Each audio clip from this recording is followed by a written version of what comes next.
It started on a Monday morning, the kind that smelled of pine sap and the distant warmth of sun-baked dirt. I had just stepped out of my back porch with a mug of black coffee, ready to check the fence line along the southern edge of my property. That's when I noticed something strange. A glint of metal that didn't belong. At the far end of the emergency access road, the heavy-duty gate I had installed was padlocked shut with a new chain. Not mine. I frowned. The gate had always been a lifeline. I'd built it after the Willow Creek fire 2 years ago, one that had crept within a mile of our neighborhood and forced half the town to evacuate. That back road. It was the only route open when the main thoroughfare got jammed with panicked drivers. I had cleared it myself, poured the gravel, reinforced the gate posts, and even paid a city inspector to ensure it met fire code. It wasn't just legal, it was essential. But now there it was, locked tight, a brand new padlock glinting in the sun. No note, no warning, no explanation. I walked over feeling the heat already rising off the dry ground. The lock was stamped with a cheap manufacturer's mark, something you'd get from a hardware store in bulk. The chain was the thick, newly wrapped. I tugged it once. Solid. I turned around slowly, my boots crunching over gravel, scanning for any sign of why. Then I saw it, a neatly laminated notice, zip-tied to the fence post. Emphasis. HOA property. Unauthorized modification. Subject to fines. It didn't even have my name. No signature. Just a stamped emblem of the emphasis Willow Glen HOA and a QR code. I scanned the code with my phone. It led to a page on the HOA's internal portal, ongoing beautification and property, uniformity enforcement. Beautification. That word always set me off. It sounded harmless, almost noble. But it was the excuse Karen Bixby, the president of our HOA, had used for everything, from banning seasonal door wreaths to forcing retirees to repaint their mailboxes. Every 2 years. And now, apparently, it was being used to override a fire safety gate. By the time I made it back to the house, my coffee was cold. I placed a call to the HOA's enforcement line. Of course, it went straight to voicemail. "This is Jonathan Carson," I said evenly. "Lot 14, backing onto Red Rock Fire Road. I noticed someone locked the emergency exit gate on my land. That gate was inspected and approved by the city. You've made a dangerous and unauthorized change to it. I expect a call back within 24 hours. I didn't expect a call back. Karen never returned mine, not since the day I challenged her at the quarterly HOA meeting when she tried to cite me for putting up a reflective house number sign that didn't match the black and gold aesthetic guidelines. That night, I dug through my filing cabinet. Sure enough, I found the permit from the city fire marshal, stamped, signed, dated. I scanned it and emailed it to the HOA board along with a concise message: "The gate is compliant. Remove the lock immediately or face liability in the event of emergency response delay." No reply. The next morning, the lock was still there, and a second laminated notice had been zip-tied beside the first, this time in red letters. Emphasis. Final warning. Structure out of compliance with HOA standard. 3.2b. Unauthorized safety features must be removed to preserve property uniformity.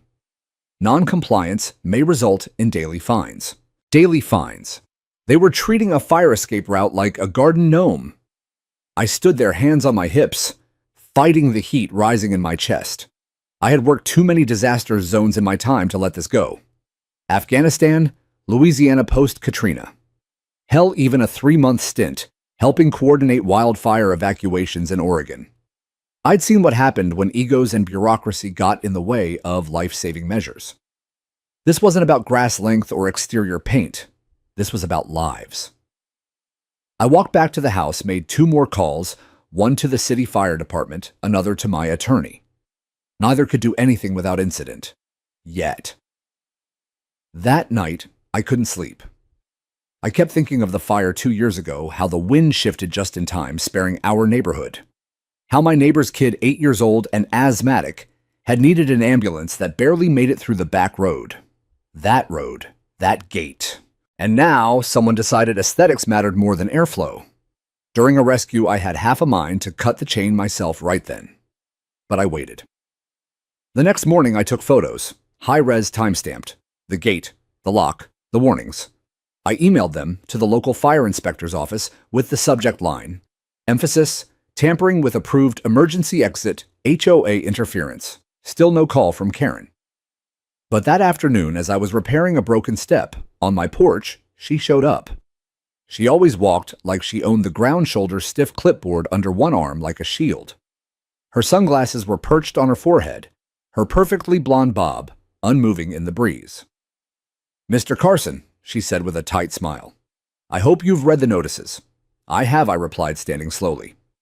"Then you understand the gate is in violation of HOA Code 3.2b. No, Karen. What I understand is that your lock violates the city's fire egress code 14.7a.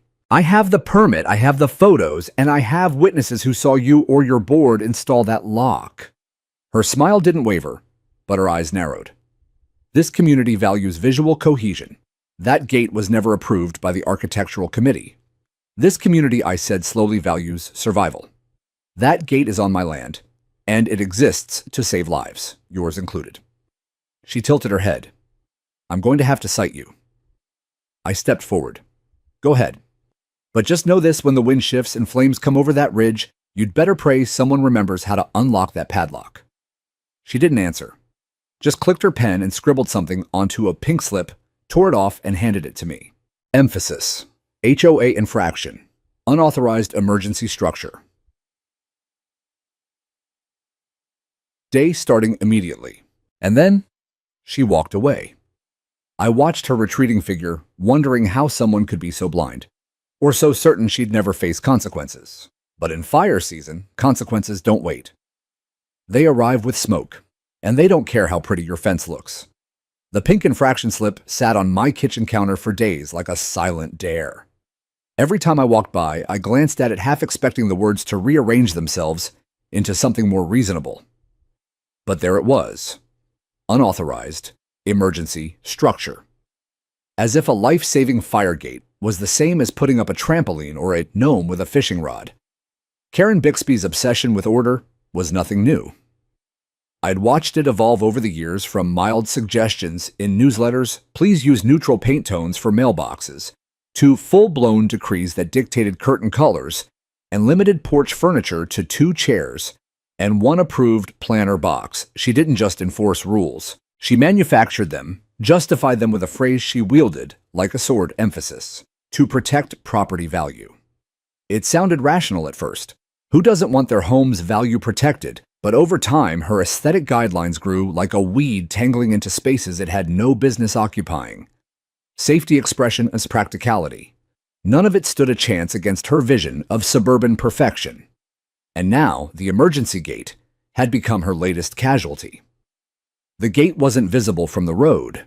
It was set at the far back corner of my property, facing the wildland reserve behind a line of pine and mesquite. But Karen had made it her business to walk the easements, weekly clipboard in hand, peering over fences, and snapping photos with a camera that hung around her neck like a hall monitor badge. I knew she'd spotted the gate weeks ago. I'd seen her standing there, arms crossed, lips pursed. I'd tried to head it off before it turned into a war. I left a packet in her HOA mailbox with the fire marshal's signed approval, a note explaining the incident 2 years ago, and even offered to paint the gate to match the fencing. I thought reason might work. It didn't. Her response, a blanket notice at the next HOA meeting declaring that non-standard modifications to perimeter barriers would no longer be tolerated. I wasn't the only one affected. My neighbor Pamela Torres got fined for hanging a second hummingbird feeder. An elderly couple 2 streets over were told their shade tarp was visually disruptive. The HOA had become Karen's kingdom, and like any tyrant, she was tightening her grip. The difference was, I didn't take orders easily. I was a retired emergency logistics officer. For 22 years, I dealt with chaos-coordinated supply lines through hurricanes, floods, fires, even civil unrest. I didn't care if someone thought my gate was ugly. I cared that it worked, and I wasn't going to sit quietly while a woman who'd never worn boots outside her garden club tried to rewrite survival protocols. Still, I played it smart. I called for a special hearing. According to HOA bylaws, Any homeowner could request one by gathering signatures from 20% of residents. It took me 4 days to collect them. I went door to door with a clipboard, ironically, the same tool Karen loved so much, and calmly explained the situation. Some folks shrugged. Karen's just being Karen, they said. Others nodded concerned. That gate might save us all one day. A few were scared. I'd sign, but I don't want to get on her bad side. By Friday evening, I had enough. The hearing was scheduled for the following Thursday. I prepared a binder with everything: permits, photographs, diagrams of the fire lanes, printouts of state fire codes. I even reached out to the city fire marshal's office again and invited one of their representatives to attend. To my surprise, they agreed. But Karen wasn't going to wait. On Monday morning, I stepped out onto my front porch and saw a large sign staked into my yard. Emphasis: Notice of Noncompliance. This property has been cited for multiple infractions affecting community standards. Under review for escalation. Willow Glen HOA. My jaw clenched. Escalation. I called the HOA office, but their assistant said Karen was in meetings. I asked which meeting was more important than a homeowner being threatened. Silence. Then the line disconnected. Later that day, I noticed a white SUV circling the block, slowly, 3 times. On the 4th loop, it stopped in front of my driveway. Karen stepped out with her clipboard, approached the sign like she was inspecting it for graffiti. "You're doubling down now," I asked, walking out to meet her. She didn't flinch. "Mr. Carson, we have procedures. You're welcome to follow them like everyone else." I handed her the hearing notice. I did. "Special meeting this Thursday. You're invited." She took it without looking.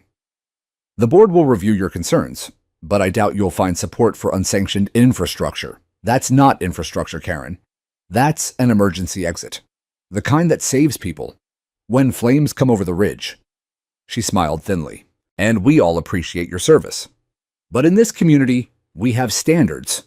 Unapproved alterations set dangerous precedents." I looked her dead in the eye. "So does ignoring fire code."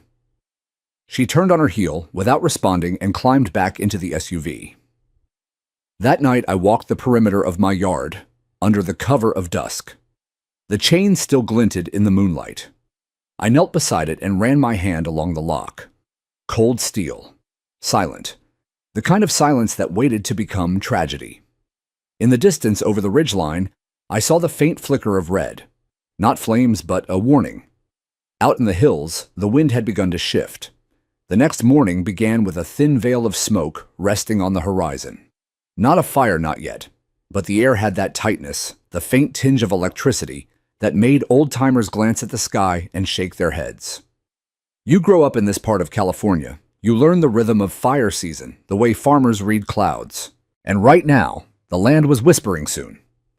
I filled a thermos with black coffee, pulled on my boots, and drove into town to speak with the fire marshal directly. I'd already sent emails and submitted forms, but this needed to be face-to-face. Karen may have held the HOA reins, but she couldn't overrule the county's emergency codes, not when lives were at stake. The fire marshal, a steady woman named Lydia Tran, greeted me with a warm handshake and a tired smile. "Carson," she said, "I read your submission. You're right to be concerned. She's locked the gate again," I told her bluntly. "Put a violation sign on my yard, like I'd run a meth lab." Lydia leaned back in her chair. "We can't override the HOA directly, but if there's an imminent threat to safety, we can document it. File an official concern. Then let's do it." She typed as I spoke, nodding occasionally. "You know," she said quietly, "there's a reason your property was selected for that gate in the first place." I raised an eyebrow. "Historical fire paths. Your backyard's the only egress on that side of the neighborhood. In a worst-case scenario, it's a pressure valve for the whole block." And Karen had locked it. I left with a printed report in hand, an official statement confirming the gate's necessity under emergency planning guidelines. I scanned it the moment I got home and sent it to the HOA inbox. I printed 2 more copies and slipped them into every board member's mailbox. I even taped one to Karen's front door. That night, I didn't sleep well. The wind howled louder than usual, dry and erratic. My window shuddered and pine needles skittered like claws across the driveway. Something in me knew it wasn't a matter of if, but when. The morning brought more smoke on the breeze. still distant but visible now, curling faintly above the ridges. Then came the email. Dear Mr. Carson, thank you for your persistence. However, the HOA has unanimously agreed that the emergency gate constitutes a disruption of visual continuity. Until further notice, it shall remain sealed. Regards, emphasis, Willow Glen HOA. No signature. No mention of the fire marshal's report. No acknowledgement of the hearing, which was now just 24 hours away. I sat at my dining table staring at the screen and realized something bone deep. They weren't just ignoring me. They were gambling with people's lives for the sake of landscaping harmony. I didn't yell.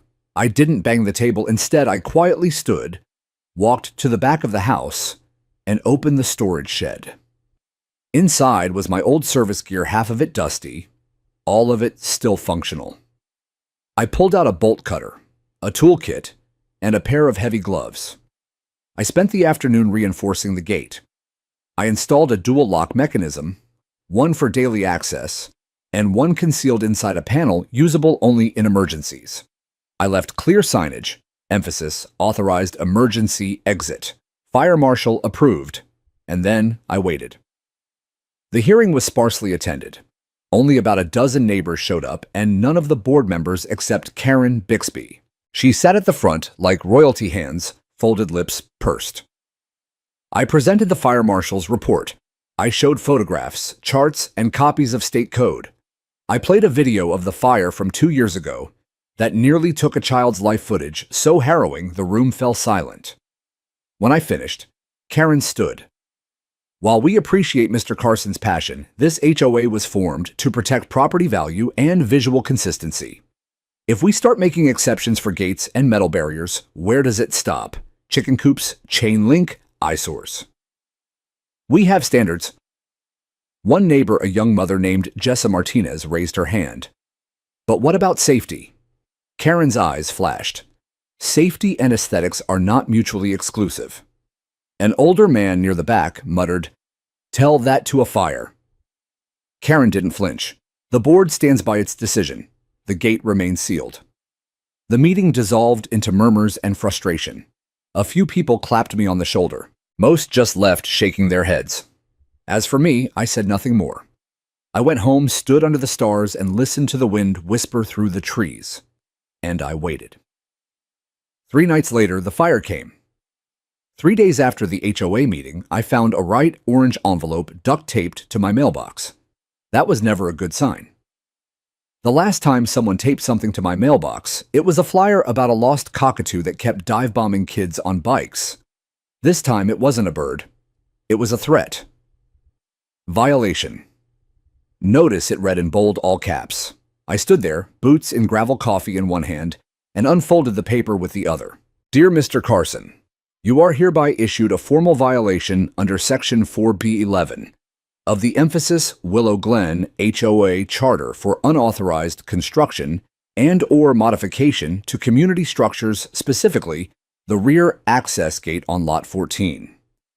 You are required to remove or dismantle the unauthorized gate within 30 calendar days of this notice. Non-compliance will result in the following: daily fines of $125, referral to the HOA legal representative for civil enforcement, suspension of your voting rights and HOA privileges. Regards, emphasis, Willow Glen Homeowners Association. Compliance Department. No name, no phone number, just Compliance Department. I read it twice, then again. The gate, the one I built with my own 2 hands 5 years ago. With emergency egress approval from the fire marshal, the gate that was once officially labeled a safety enhancement, that gate. I looked across my fence line, just barely visible from where I stood, and saw the padlock that Karen had ordered, reinstalled this time, not just with a chain, but with some cheap aluminum violation sticker wrapped around the bar like caution tape. As if the HOA now had police powers. I went inside, sat at my kitchen table, and opened my binder. I had kept every document since I moved here: permits, receipts, emails, HOA newsletters.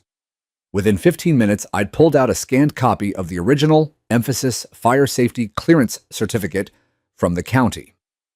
And right under that, an email dated Emphasis March 9th, 5 years ago, from the former HOA president himself. Carson, thanks for installing the rear gate. The board agrees it's a good idea for safety. Just keep it low profile. Appreciate you handling it. I smiled bitterly. That president had retired. Karen had taken over 2 years later. And suddenly, everything done before her was non-compliant or unauthorized. Even safety measures that once saved a child's life.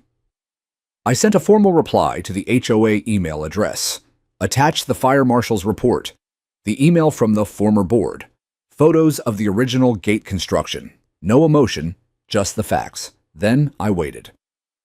3 days later, another letter, this one more aggressive. Emphasis. Final notice of noncompliance. You have 5 days to comply or face HOA legal action. We urge you to avoid unnecessary escalation.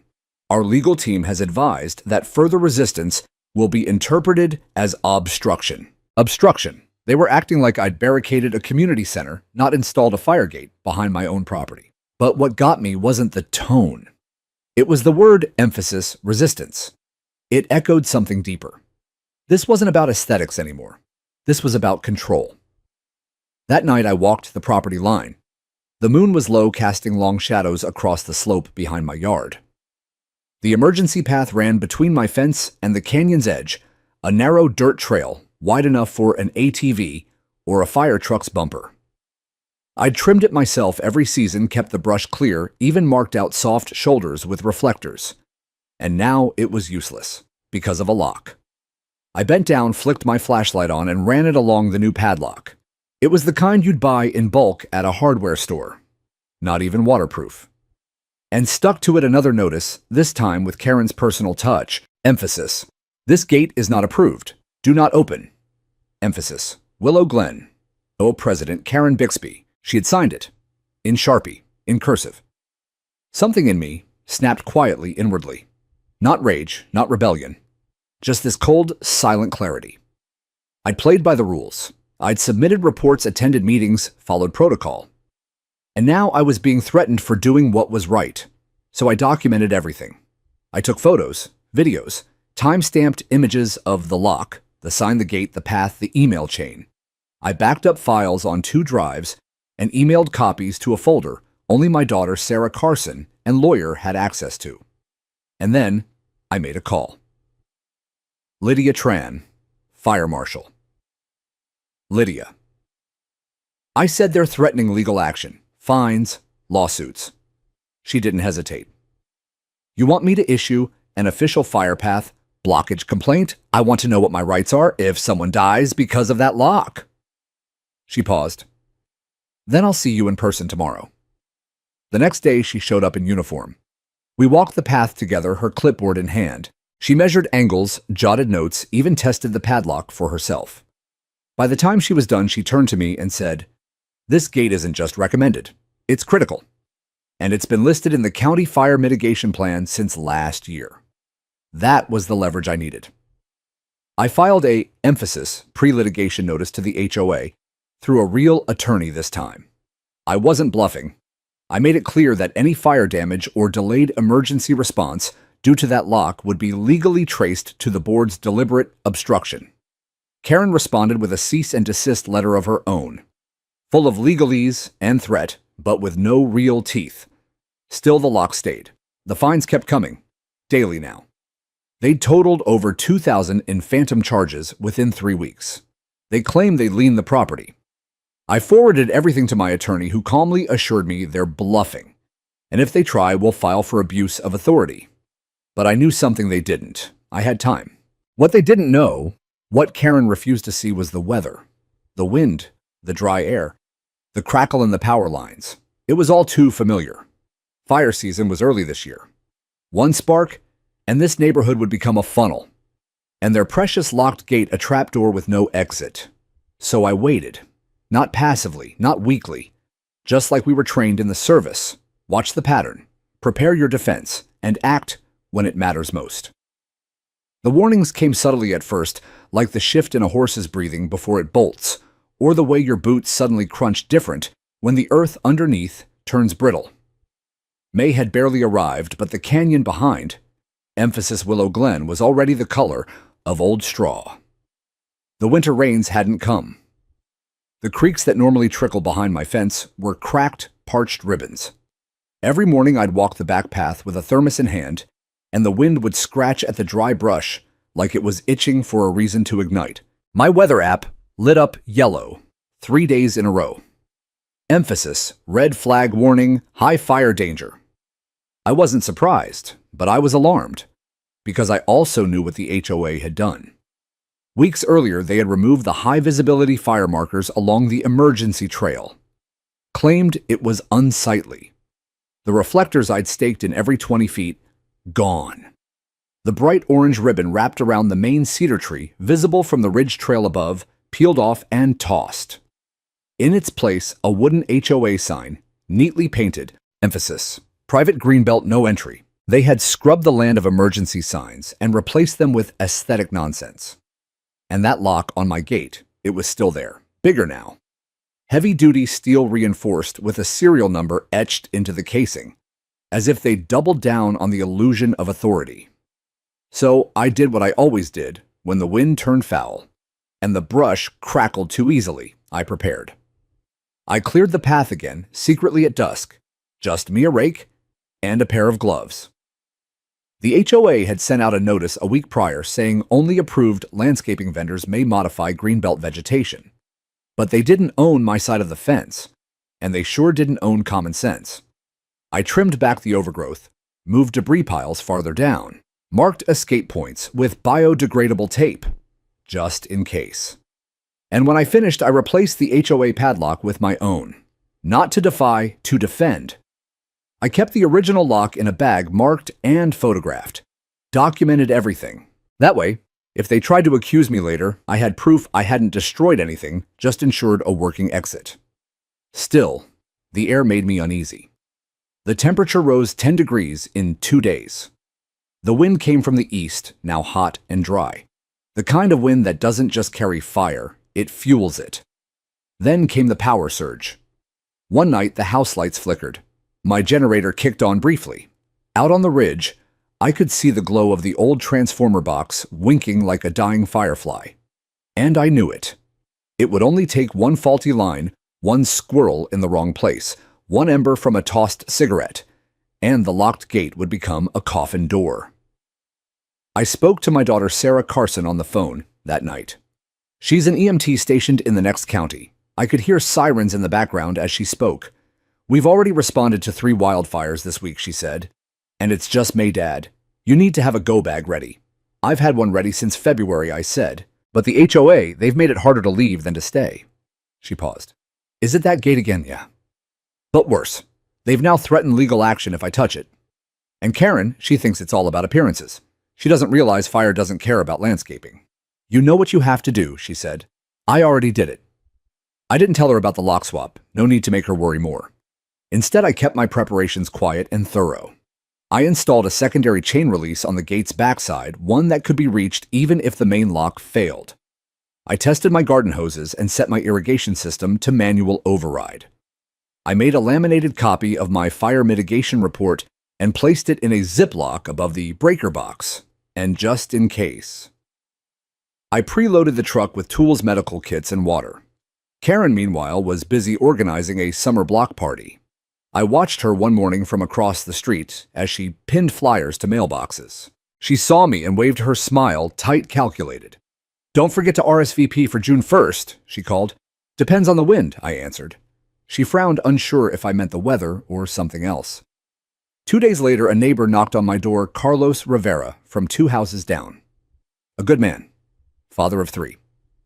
He held up his phone screen, glowing. Jonathan. You might want to see this. It was a Facebook post from the private HOA group, one I'd been removed from months ago. Karen had posted a photo of the back gate with my lock and a caption, emphasis. Certain individuals continue to violate community standards and create unauthorized access points, putting all of us at risk. Fines have been issued. Legal action pending. There were over 30 comments, most from people parroting Karen's words. But a few asked questions. What if there's a fire? Wasn't that gate approved by the county? Didn't it save a kid 2 years ago with seeds of doubt? Small, but there. Carlos looked at me. They're scared of looking bad, but my wife, she's pregnant again. And I need to know there's a way out if things go bad. There is, I said. Just follow the path. I'll open the gate, even if it cost me every penny I had, because I'd seen what fire does, and I wasn't going to let a block party and a padlock be the reason people burned. 3 nights later, the sky glowed orange on the northern horizon. Not from sunset, from flames. It started like a whisper, one of those crackling whispers you feel before you hear it. The kind that makes the hair on your arms stand straight like sentries. I'd woken up that morning to a sky painted yellow-gray, the kind of sky that feels too heavy to breathe under. The sun looked pale, smeared behind a veil of heat and ash, and the air smelled like something scorched far away, but coming fast. The wind was wrong. It didn't move like a breeze, it pushed hard and low, like a hand against your chest. You could hear it whistle through brittle pine needles, lifting dust and bone-dry leaves into twisters that spun down the canyon trails. By noon, I'd already hosed down the roof, the perimeter, and the lawn twice. I refilled my emergency tanks, pulled my fireproof gloves from the cabinet, and checked my truck battery. I didn't need a siren to know something was coming. Then, around 2:17 p.m., the first alert hit my phone. Emphasis: wildfire reported near North Canyon. Evacuation recommended. Stay alert. I didn't flinch. I didn't even pause. I grabbed the radio. "Carlos, you there?" I asked. "Yeah," came the response, breathless. "I see smoke. It's coming over Ridge Trail fast. Start getting your kids ready. Put your dog in the car now. I'll open the gate if it comes closer." Copy. I looked up. The smoke was already crawling like a beast over the canyon rim. Black in the middle, gold, and rust around the edges, beautiful and terrifying, like a sunlit bruise spreading across the sky. 15 minutes later, the crackle became a roar. Then the sky broke open. Embers rained like meteor showers, snapping and hissing across rooftops. I ran to the side yard, lifted the lock cover, and unlocked my gate. The one I had secretly reinforced, repaired and tested at dawn every day for a week. But the real kicker, Karen Bixby's house sat 2 doors down, right on the loop. And she had chosen that exact day to host an HOA summer kickoff gathering in her perfectly manicured backyard. Tiki torches, deck chairs, a tray of shrimp cocktails, and no idea what was bearing down on them. I ran toward the street, smoke thickening with each step. People were panicking, now mothers yelling for their kids, sprinklers firing uselessly into the haze, dogs barking wild behind fences. That's when I heard it. Emphasis: the main exit's blocked! A voice screamed. It was Marcus Lopez, a delivery driver who lived with his uncle 2 blocks over. His pickup had tried to pull out toward the gated front road, but the flames had jumped fallen trees and live power lines, barricading the only paved exit. They were trapped, and Karen. She stood frozen, mouth open, clutching her clipboard like it might protect her. Behind her, I saw her husband, Ron Bixby, stumble out, coughing. And then her daughter, Maddie Bixby, 17, terrified. She screamed my name. Emphasis: "Carson, the fire, we can't get out." I ran. I didn't yell. I didn't wait for permission. I ran to my back gate, kicked the remaining HOA padlock off the hinge. It wasn't even mine, and pulled the gate wide open with both hands. The metal seared my palms. But I didn't let go. Emphasis: go! I shouted to anyone who could hear. Carlos Rivera was already leading his wife and 2 toddlers out through the trail. More neighbors poured in, their faces streaked with sweat and ash. Behind them, Karen's family stumbled forward, her daughter Maddie clinging to her arm, her husband Ron helping an elderly neighbor. And Karen, she couldn't even meet my eyes. But she followed. When the fire trucks arrived through the emergency trail I'd cleared, the smoke had choked the main boulevard, and the paved roads were unpassable. But the canyon trail I'd maintained, the one HOA declared unauthorized, that trail became the salvation. The firefighters poured in through my gate hoses, uncoiled, orders barked, and they got to work. They saved the last 7 homes before the fire was finally pushed back toward the ridgeline. By 7 p.m., the flames had died. The sun was a red smear over blackened trees. The air stank of smoke and melted plastic, but the houses still stood. And so did the truth. People had seen it with their own eyes. The gate the one Karen had locked, the one HOA fined me over, was the only reason anyone got out in time. Karen didn't say a word. She didn't have to. Her silence was louder than any apology. Neighbors clapped me on the shoulder, offered water-wrapped arms around their kids. Carlos hugged me with trembling hands. A mother sobbed as she found her missing cat under my deck. The fire had come, and we had survived not because of HOA policy, not because of meetings or appearances or newsletters. We survived because someone, emphasis, disobeyed a rule to follow what was right. And Karen, she walked home alone. Not a clipboard in sight. The air was thick, too thick to breathe without coughing. The smoke moved like a blanket soaked in fear, rolling low through the subdivision. The heat slapped skin like a hot iron, and ash rained down like ghostly confetti. You could barely see 5 feet ahead without your eyes watering. But the screaming that cut through everything, emphasis, help someone help us. It was Karen's voice. I heard it as I knelt by the gate I'd just broken open, helping a young mother steady her toddler as she fled barefoot down the gravel path. The child had soot smeared across his cheeks, his tiny arms reaching for air. I handed them both off to a firefighter coming through the trail and turned toward the sound. Emphasis. Carson, please, she was crying now. Her voice was raw, torn apart by panic. I sprinted back up the slope through smoke and debris toward the top of the loop where Karen's brand new house stood, now framed in a sick glow of fire reflected in her kitchen windows. I found her crouched beside her daughter, Maddie Bixby, who was shaking and coughing, face flushed red with heat and fear. Karen's husband, Ron Bixby, stood beside them holding the family's golden retriever in his arms like a baby. His dress shirt was singed at the cuff, his shoes completely black with soot. Karen looked up at me, eyes wide and wild. The main gates jammed. The HOA chain snapped and pulled the mechanism sideways. We tried the back road, but her voice broke. I didn't say I told you so, not then. Get up, I said. Follow me, now. I grabbed Maddie gently by the arm and steadied her as she stood. Karen blinked at me like I was some hallucination, like the fire had broken reality itself. I didn't know. She started. Now is not the time, I said. We moved fast. Ron followed, cradling the dog, while Karen stumbled beside him. The gravel from the trail crunched beneath our feet. The same trail the HOA had tried to cover with topsoil and wildflowers to make it more aesthetically pleasing. The same trail I'd personally cleared each spring with a rake shovel and 4 hours of labor no one paid me for. Smoke curled around us like a living thing. You could hear trees crackle and pop branches falling like bones breaking in the distance. Somewhere down the hill, propane tanks exploded like war drums. But ahead, the gate stood open. And behind it, rescue. Fire trucks had already begun pouring in. 4 of them now. Red tall glistening like saviors in the sun. Water arced over rooftops in streams of salvation. Firefighters moved with method, checking homes, shouting to one another, waving people toward safety. When Karen saw all of it, she stopped short. You broke the lock. No, I said, breathless. Emphasis. I broke your lock.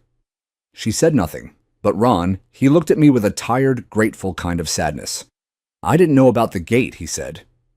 You weren't supposed to, I replied. Karen filed the closure with the HOA under temporary safety standards. Never told anyone. I didn't look at her when I said it, because I didn't have to. Maddie wrapped her arms around her mom, trembling. Karen held her close face buried in her daughter's smoky hair.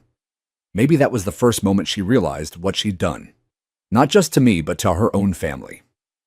We crossed through. Firefighters met us immediately, checking vitals, guiding us toward a temporary relief area set up near my shed, the only structure in the neighborhood with a wide enough clearing to serve as a base of operations. Over the next hour, more and more residents came pouring through that gate. One elderly man was wheeled out by his grandson. A pregnant woman clung to her husband, tears streaking through ash. 2 kids ran barefoot, crying until they saw their mother waiting near my porch. Each of them, every single one, escaped through the emergency exit the HOA had tried to erase. And every time someone passed through it, they looked at me. Some nodded. Some whispered, "Thank you." Some just cried. Karen sat off to the side, knees drawn to her chest, holding Maddie, and staring at the place where the lock used to be. Her clipboard was gone. Her power stripped bare. She looked like someone who'd walked out of a dream and realized it had been a nightmare all along. And I stood with the firefighters, helping coordinate traffic, pointing to homes, explaining layouts. My past life as a logistics officer came back like muscle memory. I wasn't trying to be a hero. I was trying to stop people from dying. That night, when the fires were finally under control and the evacuation order lifted, the emergency crews gathered near my shed. One of the captains came over and shook my hand. "You saved this community," he said. I shook my head. The fire did the real work. He smiled. "That may be true. But you made sure it didn't take anyone with it." And Karen, she never spoke another word to me that night. But when she left with her family, intact, and her home only slightly singed, she paused by the broken gate. She touched the metal softly, then walked away. The smoke hadn't even cleared when the questions began. From neighbors, from emergency responders, from the city officials who arrived the next morning with clipboards and fire maps in hand. "Who opened the rear access gate?" "I did," I said again and again. And every time I said it, I watched their expression shift. Sometimes it was relief, sometimes surprise. But more often than not, especially from those in uniform, it was a quiet nod of recognition. Like they understood what it had cost me to go against the rules, but also that there was never really a choice. Let me back up. Once the fire trucks were in and people were safe, I had stayed behind with a few firefighters and volunteers to coordinate basic aid. We converted my side barn into a triage zone, stacking cots and folding chairs, passing out water, sharing medical kits. By 10:00 p.m., the blaze had been officially contained, and evacuees were allowed to return to assess damages under supervision. I was exhausted. My lungs burned. My shirt was stiff with smoke and sweat. But I felt alive in a way I hadn't in years. Not because of the adrenaline, but because I'd done the right thing when it mattered most. The right thing, not the approved thing. Of course, the HOA didn't see it that way. By dawn, the emails started rolling in. Not to me, at least not directly, but to everyone on the neighborhood listserv. From the Emphasis Willow Glen HOA board. Emphasis. The emergency gate was breached without authorization during last night's fire response. We are currently assessing the structural integrity and reviewing the decision to circumvent safety protocol. They called it a breach, not a rescue, not an intervention, a breach. That same morning, Karen called an emergency HOA meeting to be held at the clubhouse, one of the only common structures still untouched by the flames. She sent notices through email, then had printed flyers posted at the entrances to the subdivision, including one on my own mailbox. I peeled it off and stared at it like it was a summons. It read, Emphasis, Emergency Homeowners Association Assembly, 3:00 p.m. Topic, Unauthorized Access and Community Safety Review. I showed up early. The room was already half full, the chairs set in neat rows like a courtroom. Karen stood at the front, clipboard in hand, because of course she had a backup. And Ron sat behind her, his arms crossed tightly, jaw locked. People were murmuring, some in support, some confused, some clearly on edge. The fire had left our neighborhood looking like a battleground, scorched lawns, blackened fences, melted mailboxes. Tension was high, and not just because of property loss. People were waking up to a new reality. I sat in the front row. Karen cleared her throat. Thank you all for coming. As you know, last night's fire emergency led to the unauthorized removal of the HOA-regulated lock on the perimeter gate. A few murmurs, no applause. She continued, while we are grateful for the safety of our community, the HOA must review any instance of protocol being violated, especially when it involves public safety infrastructure.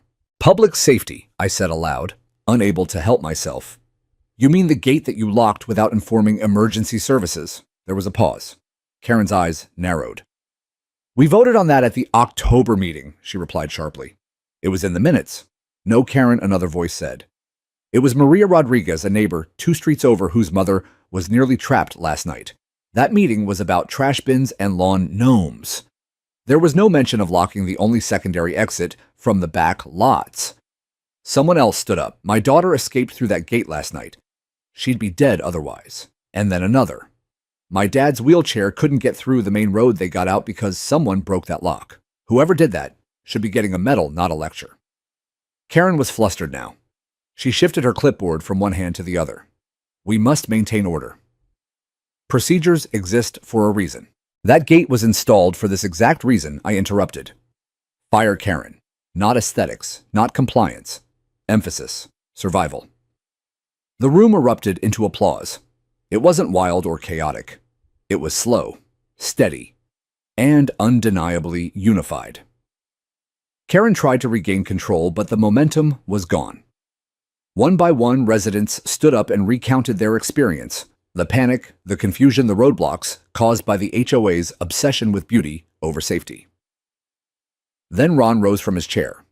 He walked to the front of the room, stood next to Karen, and then gently took the clipboard from her hand. She's right about one thing, he said. We do need a meeting, but not about punishing people for saving lives. He looked over at me, nodded. Carson, I'm sorry. And just like that, the room was still. Karen sat down. She didn't speak again. That night, the HOA sent out a revised statement, emphasis. In light of recent events, the HOA board acknowledges the necessity of emergency egress access and will immediately begin reviewing community safety policies. We thank the residents who acted with courage and resolve under crisis. They didn't name me. They didn't have to. But everyone knew. Later that week, I was approached by a group of neighbors who wanted to form a community safety advisory panel, independent from the HOA. They asked if I'd chair it. I said yes under one condition. The first thing we do is write a fire evacuation plan that doesn't depend on who's in charge of the landscaping committee. They laughed. But they agreed. The gate was never relocked. Instead, we installed a new emergency access panel registered with the county, keyed for first responders, and maintained monthly. I even painted it with reflective paint so you could see it at night, HOA approved or not. Because the point wasn't to follow rules. The point was to protect people. Always. It didn't take long for the story to spread beyond the neighborhood. By the following Monday, local news vans lined the street just outside the subdivision gate. Reporters stood with mics in hand, dramatic footage of the fire playing on loop behind them. Houses glowing orange embers drifting across the sky. A firefighter dragging a hose through the very emergency gate I had broken open. Headlines blared. Emphasis, locked exit, nearly costs lives in HOA-controlled community. Emphasis, resident hero, defies HOA rules to save. Dozens. Emphasis, who has the right to say no to safety? I didn't seek out the media. But the truth had legs. One neighbor, Doug Mitchell, had filmed the entire evacuation on his phone, including Karen's breakdown at the locked gate. His footage uploaded to social media had already reached over 1.2 million views within 48 hours. People weren't just watching, they were furious. Local officials took notice. 2 days after the fire, I received a call from the county fire marshal's office. They wanted a full walkthrough of the gate, the layout of the trail, and any correspondence between myself and the HOA. I gave them everything: photos, emails, meeting minutes. Even a printed copy of the violation letter Karen had sent me demanding the gate's removal. The next day, a full-blown investigation was opened. The county dispatched a team of inspectors. They interviewed residents, examined the fire zone, and evaluated how HOA policy had potentially endangered lives. To their credit, the fire marshal's team was thorough and professional, but it became clear they were stunned by what they found. This gate meets all current emergency access codes, one of them said, holding up my original installation plan. Why would they block it, property value? I said flatly. They didn't like the way it looked. The fire marshal shook his head. We'll be including this in our report to the Attorney General's office. There may be liability here. It wasn't just about Karen anymore. The HOA itself was under fire. 3 days after that, HOA Vice President Alan Jenkins resigned. His email to residents cited personal stress and the desire to focus on healing after the fire. But what really sealed it was a whistleblower leak. A former board member anonymously provided internal communications that showed Karen had pushed through the emergency gate removal without proper review. She'd even threatened fines for any board member who questioned her decision, citing aesthetic standards and potential exposure to liability if someone used the trail improperly. The leak caused an uproar. Residents demanded a town hall. This time, it wasn't hosted by the HOA, but by the city council on neutral ground. Karen showed up late. She didn't bring a clipboard. This time, she brought a lawyer. But her presence didn't soften the anger. I was asked to speak. I hadn't planned to, but when the crowd began chanting my name, I knew I had to. I walked slowly to the microphone, took a breath, and looked around the packed auditorium. Over 300 people had shown up, some standing, some sitting on the floor. My name is Jonathan Carson, I began. I live on Ash Grove Lane. I'm a father, a veteran, a neighbor. And 6 days ago, I did something I never thought I'd do again. I broke the law to do what's right. The room was silent.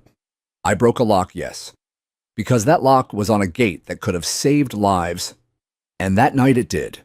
Not because of a policy, not because of a vote, but because I refused to let my community die for the sake of a rule. Someone clapped, then another. It grew louder, stronger, until the room was on its feet. I looked toward Karen. Her face was stone. Her lawyer leaned in to whisper something, but she didn't react. The city councilwoman stepped forward next. She thanked me, then announced publicly, "We are moving to audit the Emphasis Willow Glen HOA's bylaws, and the county is initiating civil proceedings to determine liability in this case. Furthermore, we recommend the installation of emergency safety infrastructure be placed under municipal jurisdiction going forward, not HOA governance." Thunderous applause. By the end of that week, Karen Bixby formally stepped down as HOA president. Her resignation letter cited the emotional toll of recent events. She moved out 2 months later. But the fallout didn't stop with her. The HOA was hit with a class action lawsuit led by 27 residents. The suit accused the board of negligence, reckless endangerment, and unlawful suppression of safety infrastructure. Depositions were taken. Karen was named personally. The fire department filed its own report recommending the HOA be barred from regulating emergency pathways without direct consultation from public safety officials. The story made state news, then national. I even received a call from a major podcast asking to feature the incident on an episode about the hidden dangers of private governance. I agreed on one condition, that they also interview the neighbors who had fought beside me. Because this wasn't just my story, it was our story. A story of a community pushed too far. Of quiet people who'd followed the rules for years until they realized the rules were hurting them.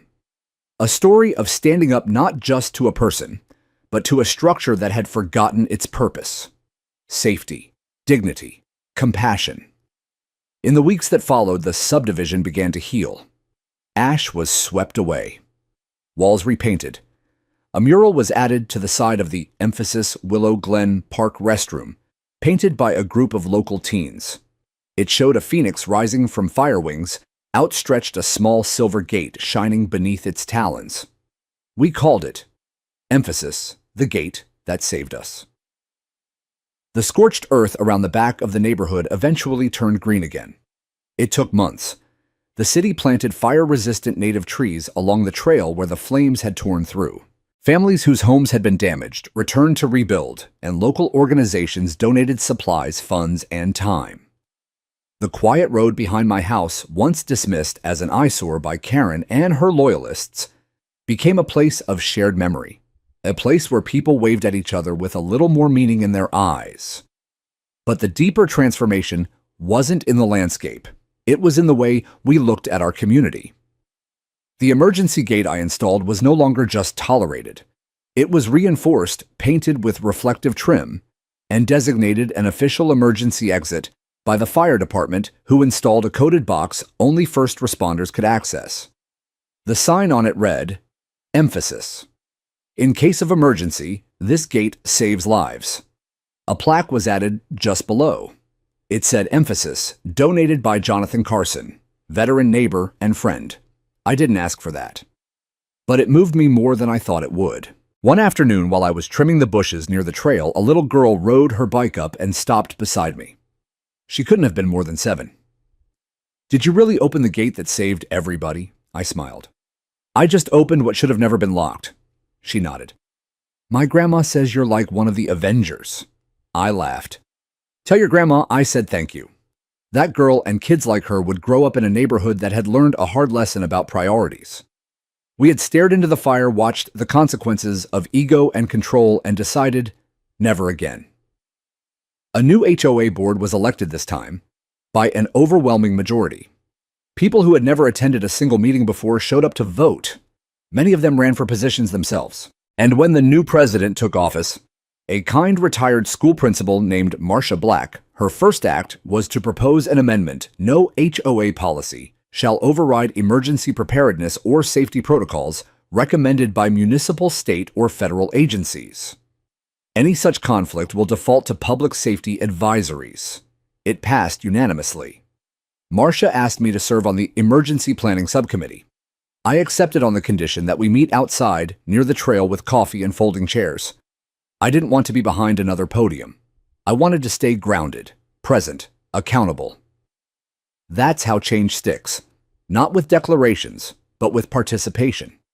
One night, months after the fire, I sat on my back porch watching the sunset bleed orange across the horizon.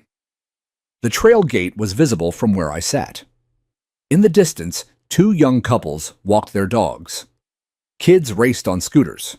Someone was playing a guitar on a balcony across the street. I sipped my drink, closed my eyes, and exhaled. Peace. Not the peace of silence, but the peace of knowing that noise, when raised for the right reasons, can rebuild what arrogance almost destroyed. Later that month, I was invited to speak at a regional safety conference. I wasn't a politician or a firefighter or a public servant. I was just the guy who'd lived the story. They asked me what I'd learned. I told them this: when people feel powerless, they either retreat or they rebel. But if you give them a reason to believe that their voice matters, even one gate can become a rallying point. And sometimes, doing the right thing doesn't mean following the rules. It means challenging the ones that shouldn't have been there in the first place. After the talk, someone from the Department of Community Affairs approached me. They were starting a new task force focused on creating clearer boundaries between HOA authority and public safety. They asked if I'd be willing to consult. I said yes. Not because I wanted revenge, not even because I wanted recognition, but because the next fire might not come with warning. And if I could help one more gate stay open, then all of this, the fines, the fear, the backlash, would be worth it. In the end, Karen's family recovered. Her house was repaired. I heard they moved to another state closer to her in-laws. We never spoke again. And I never needed her apology, because the community itself apologized in actions, in votes, in the way they stood beside me when it mattered most. From scorched ground, we built something better. And every time I walk past that trail gate, I remind myself, the strongest fences don't keep people out. They keep danger from taking everything we love.